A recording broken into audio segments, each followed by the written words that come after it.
Bapak, ibu-ibu, jamaah Masjid Fajrul Islam dan pemirsa TV One dimanapun Anda berada, bagaimana cara kita menundukkan hawa nafsu?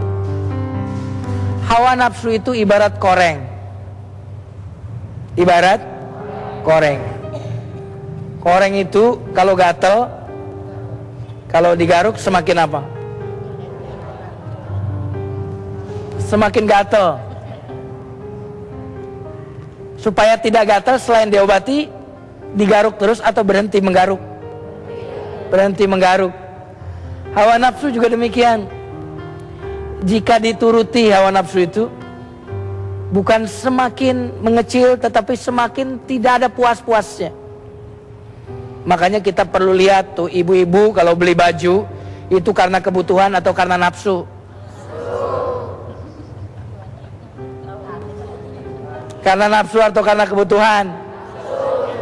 Kalau beli berbuka untuk buka itu, belinya banyak-banyak karena kebutuhan atau karena nafsu?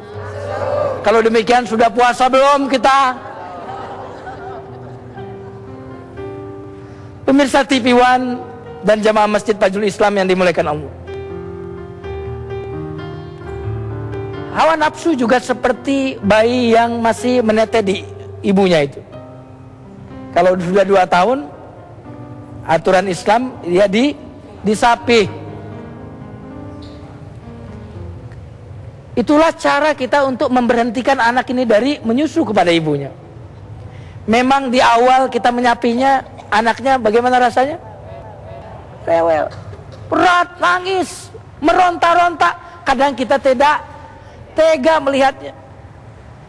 Tetapi lihat sebentar lagi, setelah sebulan, 2 bulan, bahkan 3 bulan, dia tidak lagi menetes kepada ibunya. Tawarin, tuh dikasih susu, mau nggak dia? Nggak mau. Begitulah Ramadan. Ramadan mengajari kita untuk menauladani sifat Allah Al-Qahar. Karena kita menundukkan dan menjinakkan hawa nafsu kita di bulan Ramadan.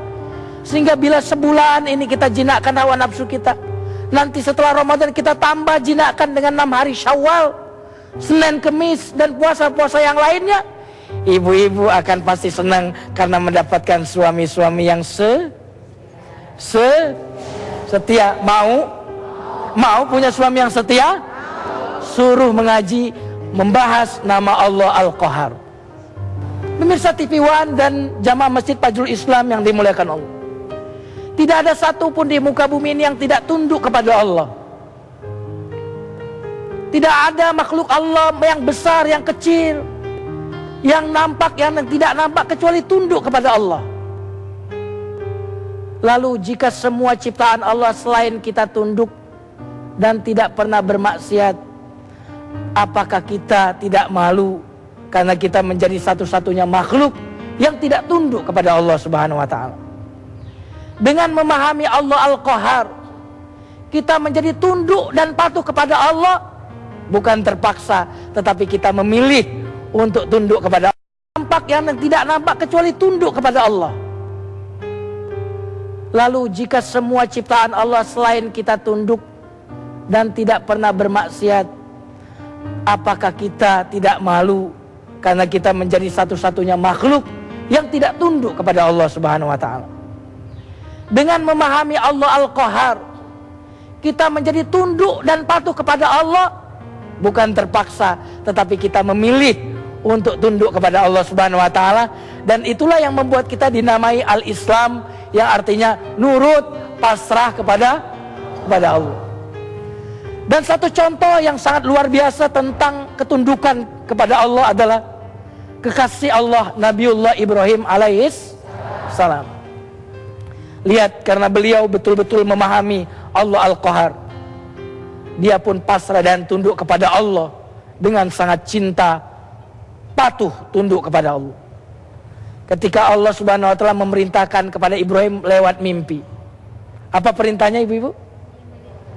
Sembelih anak. Perintahnya berat, tetapi lewat mimpi. Kalau perintahnya berat tetapi lewat malaikat Jibril, kira-kira rasanya lebih tenang tidak? Lebih tenang. Tetapi perintahnya adalah perintah yang berat dan perintahnya lewat mimpi. Apa kata Allah kepada Ibrahim? Ibrahim, sembelih anakmu. Coba, kita diperintahkan oleh Allah, sembelih anakmu. Pasti kita tidak akan melaksanakannya. Tetapi karena Ibrahim mengenal Allah Al-Qahar, Allah yang maha menundukkan, Allah yang maha perkasa, Allah yang maha menguasai, karena pemahamannya itu pula Ibrahim alaihissalam pun tunduk dan patuh kepada Allah. Dia sembelih anak. Nah, kalau Nabi Ibrahim diperintahkan oleh Allah untuk menyembelih anaknya, lalu Nabi Ibrahim tunduk dan patuh, dia sembelih anaknya. Ismail pun tahu kalau dia disembelih, diperintahkan oleh Allah untuk disembelih, dia pun menyerahkan batang lehernya untuk Allah. Lalu mengapa sebagian dari kita diperintahkan untuk puasa saja 1 bulan? Susah. Di manakah nama Allah Al-Qahar? Sungguh nama Allah Al-Qahar sebenarnya membuat kita merasa tak ada daya dan tak ada kekuatan kecuali kekuatan Allah Subhanahu wa taala. Mari kita sama-sama memohon kepada Allah agar Allah memberikan kekuatannya kepada kita. Astaghfirullahalazim, astaghfirullahalazim, astaghfirullahalazim. Allahumma salli wa sallim ala nabiyyina Muhammadin fil awwalin wal akhirin. Wa salli wa sallim radhiyallahu ta'ala an sadatina ashabi Rasulillah ajma'in. Alhamdulillahi rabbil alamin, hamdan yuwafi ni'amahu wa yukafi mazida. Ya Rabbana lakal hamdu kama yanbaghi li jalali wajhikal karim wa azim sultanik. Ya Allah yang maha qahar, maha menundukkan, maha menjinakkan, maha menguasai, karuniakanlah kepada kami cahayamu Al-Qahar, agar kami mampu menundukkan hawa nafsu kami ya Allah, sehingga orang-orang jahat kepada kami berlutut, bertekuk lutut di hadapan kami ya Allah. Ya Allah, karuniakanlah kepada kami ya Allah sifatmu Al-Qahar ya Allah, sehingga kami mampu menundukkan hawa nafsu kami ya Allah, sehingga syaitan, iblis semuanya tunduk ya Allah kepada kami ya Allah. Allahumma rabbana atina fid dunya hasanah wa fil akhirati hasanah wa qina adzabannar. Subhana rabbika rabbil izzati amma yasifun wa salamun alal mursalin walhamdulillahi rabbil alamin.